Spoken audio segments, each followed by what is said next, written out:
आज portfolio management के बारे में बात करते हैं। पोर्टफोलियो मैनेजमेंट क्या होता है, इसके कंपोनेंट्स क्या होते हैं, उन कंपोनेंट्स का मतलब क्या होता है, वो क्यों है वहां पे, इसमें इन्वेस्ट कैसे करें, कैसे मैनेज करें, सब कुछ आज की वीडियो में चलिए समझते हैं। सबसे पहले पोर्टफोलियो होता क्या है।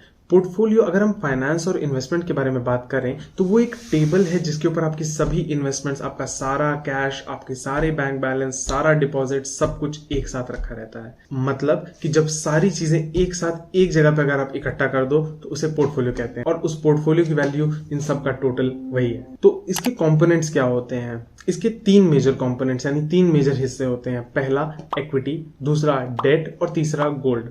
तो आइए समझते हैं कि इक्विटी क्या होती है। इक्विटी मतलब कि ओनरशिप यानी कि हिस्सेदारी। आपकी किसी कंपनी में या किसी एंटिटी में कितनी हिस्सेदारी है, आपका कितना हिस्सा है उस कंपनी में। ये डायरेक्ट शेयर मार्केट के थ्रू शेयर्स में भी इन्वेस्टमेंट हो सकती है और ये प्राइवेट इक्विटी के थ्रू प्राइवेट इन्वेस्टमेंट यानी कि अलग इन्वेस्टमेंट भी हो सकती है, जैसा कि हमने शार्क टैंक में देखा था। अब आपको शायद समझ में आ रहा होगा उनका पोर्टफोलियो कैसे बनता था इतनी सारी कंपनीज का, क्योंकि उतनी सारी कंपनीज में इन्वेस्टमेंट करते थे। सो इस तरीके से आप इक्विटी में इन्वेस्ट कर सकते हैं। या आपका कोई दोस्त बिजनेस शुरू कर रहा है, उसको बिजनेस शुरू करने के लिए 10,000 की जरूरत थी, आपने उसे 2,000 रुपए दिए तो 20% की हिस्सेदारी आपकी हो गई। तो ये सारी चीजें इक्विटी में आ जाती हैं। दूसरा कंपोनेंट होता है डेट। डेट का मतलब होता है कर्जा। कर्ज यहाँ पे हम लेने की बात नहीं कर रहे हैं, हम यहाँ देने की बात कर रहे हैं। आपने किस कंपनी को या किस एंटिटी को या किस इंसान को कितना कर्जा दिया है वो भी आपके पोर्टफोलियो का पार्ट होता है। लेकिन इस उधार के बदले आपको हिस्सेदारी नहीं मिलती, आपको एक इंटरेस्ट के साथ अपना पैसा वापस मिलता है। सपोज आपने किसी अपने दोस्त को उधार दिया,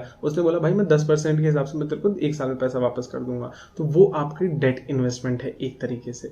अगर आपने किसी कंपनी का कॉर्पोरेट बॉन्ड लिया, कॉर्पोरेट बॉन्ड का मतलब होता है कि आपने उस कंपनी को उतना पैसा उधार दिया है तो उसमें वो सेट इंटरेस्ट रेट आपको वो वापस कर देंगे। सेम गोज की ट्रेजरी बिल भी ऐसे होते हैं। तो ये सारे डेट इंस्ट्रूमेंट्स होते हैं जिसमें आप बहुत अच्छे से इन्वेस्टमेंट कर सकते हैं। और कौन से डेट इंस्ट्रूमेंट है जो आप भी बहुत फेमिलियर होंगे? आप पोस्ट ऑफिस में इन्वेस्टमेंट करते होंगे, वो एक डेट इन्वेस्टमेंट है। आप किसी बैंक में आरडी करते हैं, वो एक डेट इन्वेस्टमेंट है। आप एफडी करते हैं, वो एक डेट इन्वेस्टमेंट है। तो डेट एक बहुत इंपॉर्टेंट पार्ट होता है। तीसरा कंपोनेंट होता है गोल्ड। गोल्ड हम सब बहुत फेमिलियर हैं, लेकिन गोल्ड हमारे पोर्टफोलियो का पार्ट कैसे है? गोल्ड को अलग क्यों रखा गया? वो डेट में या इक्विटी में क्यों नहीं है? क्योंकि ना तो उसमें आपको इंटरेस्ट रेट मिलता है और ना उसमें आपकी हिस्सेदारी होती है। वो आप खरीदते हैं और वो उसकी value over the period of time बढ़ती है। और गोल्ड सबसे अलग तरीके से भी काम करता है क्योंकि इसमें आप रिस्क कम ले रहे हैं, रिटर्न आपका बहुत ही डिसेंट रहता है, लेकिन एक श्योर शॉट रिटर्न होता है कि कुछ सालों में तो इसका रेट बढ़ेगा ही बढ़ेगा। तो गोल्ड में भी इन्वेस्टमेंट करने के कई ऑप्शंस होते हैं। आजकल 4 मेजर तरीके हैं जिनसे गोल्ड में इन्वेस्टमेंट्स होती हैं, तो उनके बारे में हम नेक्स्ट सेक्शन में बात करते हैं। तो आपके पोर्टफोलियो में इनमें से क्या होना चाहिए? आइडियली ये तीनों होने चाहिए। लोग आजकल डेट और गोल्ड को बहुत ज्यादा निग्लेक्ट करते हैं। उनको लगता है ये तो रिटर्न देता नहीं है, इससे अच्छा मैं म्यूचुअल फंड कर लूंगा। यार, आपका सारा पैसा रिस्क में आप नहीं डाल सकते हो। हाँ, आपका कुछ साल में आप वो रिस्क फ्री हो जाता है एक तरीके से, इतना रिटर्न आ जाता है कि फिर उसमें रिस्क का बहुत फर्क नहीं पड़ता है। आप लंबे टाइम तक एसआईपीस करते हैं, अगर इक्विटी म्यूचुअल फंड की एसआईपी कर रहे हैं तो उससे आपका बहुत टाइम तक अच्छा चल जाता है और उसमें एक अच्छा रिटर्न मिल जाता है जिसमें आपको रिस्क कम होता है, बट रिस्क होता है। आपको वो चीज समझना बहुत इंपॉर्टेंट है कि क्यों आपको उस रिस्क को संभाल के चलना है। आपको कुछ और चीजों में भी इन्वेस्टमेंट करनी है जो रिस्क फ्री हो और जो आपके पैसे को संभाल के रख सके। तो आइडियली ये तीनों चीजें आपके पोर्टफोलियो का बहुत इंपॉर्टेंट पार्ट है। तो अब ये समझते हैं कि इनमें इन्वेस्ट कैसे किया जाए। टेक्निकली अगर आप एक भी अच्छे ब्रोकर के पास अपना अकाउंट खोल लेंगे तो आप इन सभी चीजों में इन्वेस्ट कर सकते हैं। आइए समझते हैं कैसे। आपने किसी भी रजिस्टर्ड ब्रोकर के पास अपना अकाउंट खोल लिया और अब आप वहां से अपनी शेयर्स में इन्वेस्टमेंट शुरू कर सकते हैं जो कि आपकी इक्विटी हो जाएगी। इक्विटी में और इन्वेस्टमेंट करने के तरीके इक्विटी म्यूचुअल फंड्स जो कि कंप्लीट इक्विटी में डील करते हैं। अब डेट में भी आप अपने ब्रोकर्स के थ्रू इन्वेस्ट कर सकते हैं। डेट में इन्वेस्ट करने का सबसे आसान और फीजिबल तरीका होता है debt mutual funds. Debt mutual funds आपको आपके ब्रोकर पोर्टल पे आराम से मिल जाएगा। आपको बस अपने ब्रोकर के म्यूचुअल फंड सेक्शन पे जाना है, वहां फिल्टर पे डेट लगा देना है और आपको सारे डेट फंड्स मिल जाएंगे। वो लिक्विड फंड के नाम से हो सकता है, वो शॉर्ट टर्म डेट फंड के नाम से हो सकता है, वो लॉन्ग टर्म डेट फंड के नाम से हो सकता है, वो गवर्नमेंट बॉन्ड्स फंड के नाम से हो सकता है। बहुत सारे अलग अलग नामों से ये फंड्स बनते हैं। और क्या तरीके हैं, आप बैंक्स में रेट्स कंपेयर करके एक अच्छी एफडी कर सकते हैं, आप पोस्ट ऑफिस इन्वेस्टमेंट्स कर सकते हैं, आप किसान विकास पत्र में इन्वेस्ट कर सकते हैं। फिर से मैं कहूँगा, घबराइए नहीं, इन सारी चीज़ों की डिटेल्ड वीडियोस आपको मिलती रहेंगी और आप इन सब कॉन्सेप्ट्स को बहुत आसानी से, बहुत अच्छे तरीके से समझ पाएंगे। हम वीडियो कंटिन्यू करते हैं। उसके बाद गोल्ड में भी आप अपने ब्रोकर के थ्रू इन्वेस्ट कर सकते हैं। जैसा कि मैंने बताया था कि 4 तरीके हैं जिनसे आप गोल्ड में इन्वेस्ट कर सकते हैं। सबसे पहला तरीका जो हम सबको बहुत अच्छे से पता है कि आप अपने लोकल सोनार या गोल्ड स्मिथ के पास जाके एक अच्छी सी गोल्ड ज्वेलरी, गोल्ड बिस्किट कुछ भी ले सकते हैं और उसमें एक इन्वेस्टमेंट कर सकते हैं। बट हम इंडियन लोग हैं यार, हमारी गोल्ड ज्वेलरी से, हमारे गोल्ड की चीज़ों से ना अटैचमेंट हो जाता है। हम उसे इन्वेस्टमेंट के पर्पज से ले तो लेते हैं, बट कभी उसको स्क्वायर ऑफ यानी कि उसको बेच के अपनी इन्वेस्टमेंट का रिटर्न नहीं लेते हैं। तो इस डर से बचने के लिए हमें क्या करना चाहिए, हमें बाकी 3 इन्वेस्टमेंट तरीके पे ध्यान देना चाहिए। जैसे कि दूसरा तरीका जो बहुत अच्छा तरीका होता है वो है सॉवरेन गोल्ड बॉन्ड्स। ये एक तरीके का पेपर गोल्ड होता है जो कि गवर्नमेंट इशू करती है। साल में 4-5 बार इसके इश्यूज आते हैं, आप उसमें अप्लाई कर सकते हैं। गवर्नमेंट आपको इसमें इन्वेस्ट करने के लिए रेट ऑफ इंटरेस्ट ईयरली देगी और आप अपने गोल्ड रिटर्न्स का भी फायदा साथ में उठा सकते हैं। आपने जिस भी गोल्ड के रेट पे सॉवरेन गोल्ड बॉन्ड में इन्वेस्ट किया है और जब आप उसको बेचोगे, उसके बीच का जो गोल्ड का प्रॉफिट होगा वो भी आपका है और आपने बीच में इंटरेस्ट भी कमाया है। सो ये एक बहुत अच्छा ऑप्शन होता है। तीसरा तरीका है गोल्ड ईटीएफ लेना। ETF एक कंपैरेटिवली नया कॉन्सेप्ट है जिसके बारे में हम आने वाली वीडियोस में बात करेंगे, क्योंकि ये अपने आप में एक बहुत लंबा टॉपिक है।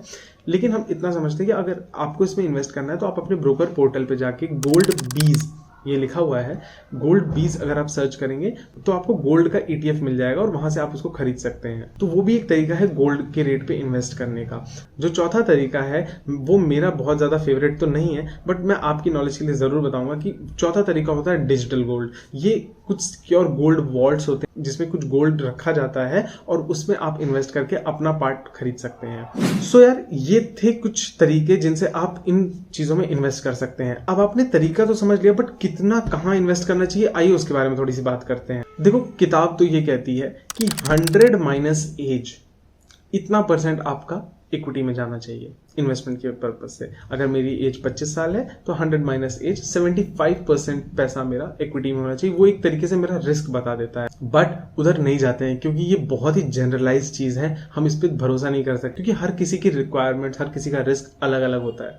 सो हम ऐसे समझते हैं कि आजकल का अगर हम सिनेरियो देखें कि कोविड के बाद से जो मार्केट्स बूम की हैं और जिस तरीके से अब इक्विटी रिटर्न देता है, तो लॉजिकल सी चीज है कि अगर आपके पास अभी रिस्पॉन्सिबिलिटीज कम है, अगर आपकी शादी नहीं हुई है, आपकी फैमिली नहीं स्टार्ट हुई है, आपके पास रिस्पॉन्सिबिलिटीज कंपैरेटिवली कम है, आपके ऊपर घर की EMI नहीं है, कार की EMI नहीं है, ठीक है, कंपैरेटिवली अगर आपके पास रिस्पॉन्सिबिलिटीज कम है, आप थोड़ा सा रिस्क ले सकते हैं, तो आपको आइडियली 50% के अराउंड अपना पैसा इक्विटी में डालना चाहिए ताकि आप फ्यूचर हेज कर सकें। फ्यूचर हेज करने का मतलब आप फ्यूचर के लिए थोड़ा सा प्रिपेयर हो सकें, रिस्क को थोड़ा सा बैलेंस कर सकें।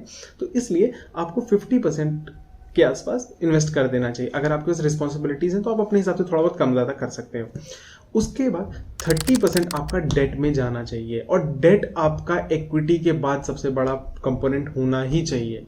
आप गोल्ड को भी वो कंपोनेंट नहीं बना सकते, वो डेट को ही होना चाहिए। आप गवर्नमेंट बॉन्ड ले सकते हो, आप कॉर्पोरेट बॉन्ड ले सकते हो, आप सॉवरेन गोल्ड बॉन्ड्स ले सकते हो, आप ट्रेजरी बिल्स ले सकते हो, बहुत सारे ऑप्शंस हैं। मैं इन सब के ऊपर डिटेल में वीडियो बनाऊंगा कि कैसे इनमें इन्वेस्ट किया जाता है और कैसे इनकी इन्वेस्टमेंट्स को मॉनिटर किया जाता है।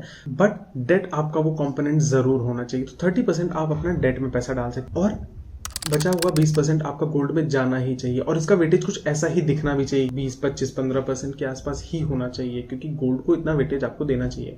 अब आपने एसेट एलोकेशन के तरीके तो सीख लिए कि कितना पैसा कहाँ डालना चाहिए, कैसे करना चाहिए, बट एक बहुत इंपॉर्टेंट चीज है जो मैं आपको जरूर हाईलाइट करना चाहता हूँ, वो है कि मेंटेन लिक्विडिटी। लिक्विडिटी का मतलब है कि कोई भी इन्वेस्टमेंट कितनी जल्दी कैश में कन्वर्ट होती है और कैश भी उसका एक पार्ट होता है। तो लिक्विडिटी मेंटेन करना बहुत इंपॉर्टेंट है, आपके पास वो लिक्विड कैश होना बहुत इंपॉर्टेंट। आप कभी भी, माइंड यू, कभी भी अपनी सेविंग्स से इन्वेस्टमेंट्स नहीं करेंगे।